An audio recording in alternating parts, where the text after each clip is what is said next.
What's up, everybody? So I am officially a sellout.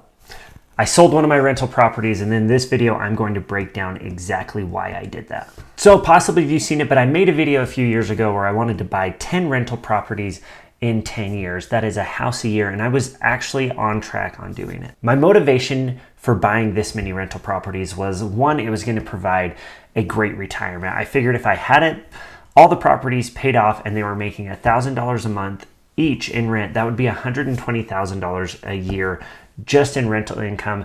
And that is, in my opinion, would be very doable. I could even charge more in rent because in theory, 20 years from now, rent's going to be higher than $1,000 a month in my market.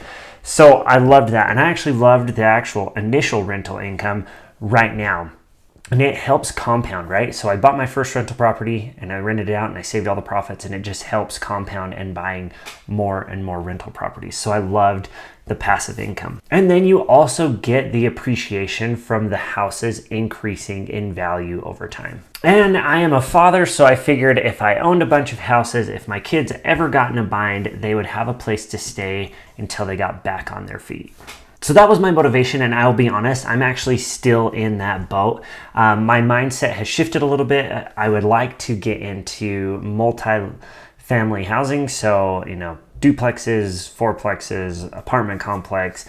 That would probably be my next jump instead of buying just single-family homes. So why did I sell one of my properties? One, it is an older house, and it was just to the point where I was like, you know what?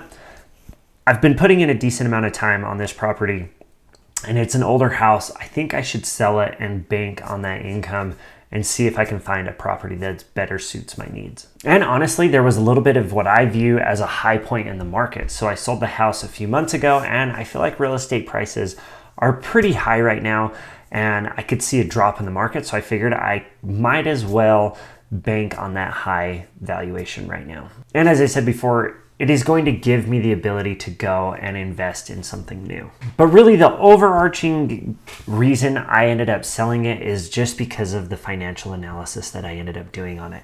And that's what I love to do. I am all a numbers guy. I'm a licensed CPA, so I like to look at the numbers. So to break down the numbers, I sold the house for $171,000. Now I had purchased the home. This is crazy because it's dirt cheap, but I had purchased the home for $78,000, and this is a 3-bedroom, 1-bath house. So before I had sold it, I had actually depreciated the house right around $10,000 is what I had claimed as depreciation up to that point.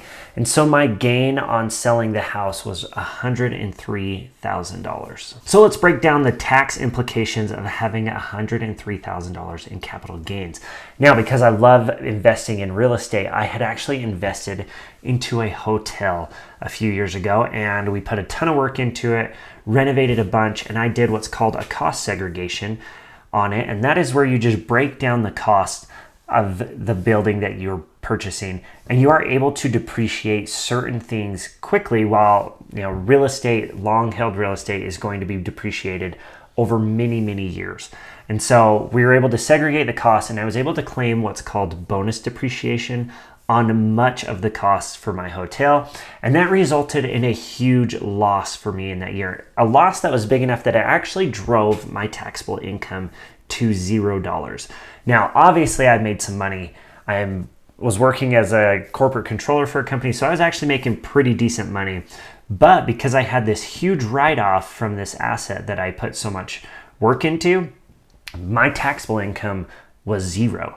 Now, capital gains tax is actually at 0% up to $94,000 and some change for a married filing jointly tax return. So I was actually able to have $94,000 of my $103,000 capital gain be taxed at 0%.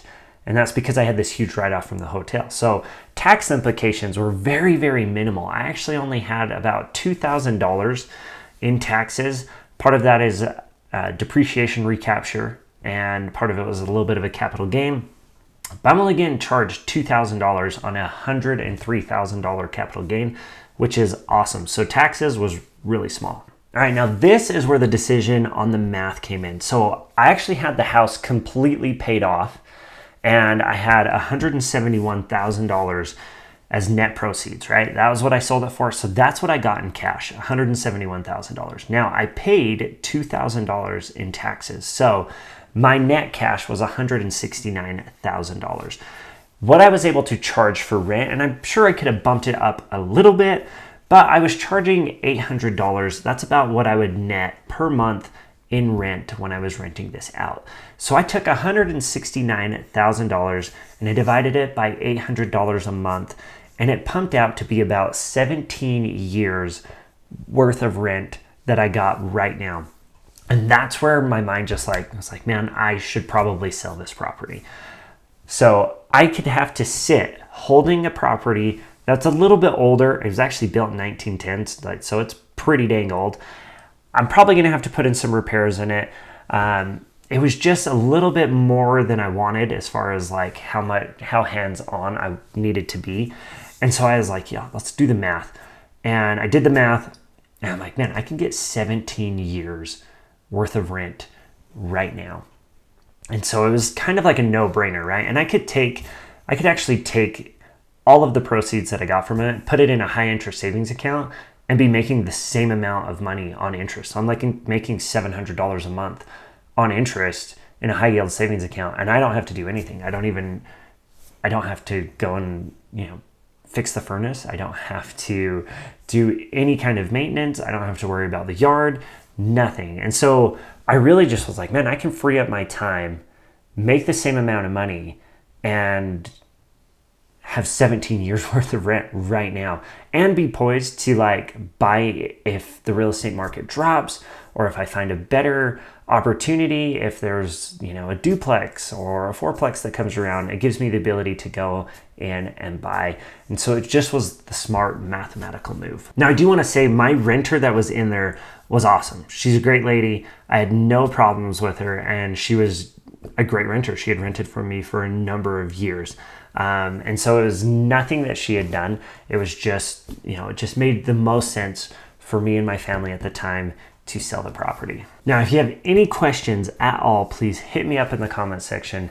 We'll catch you guys next time.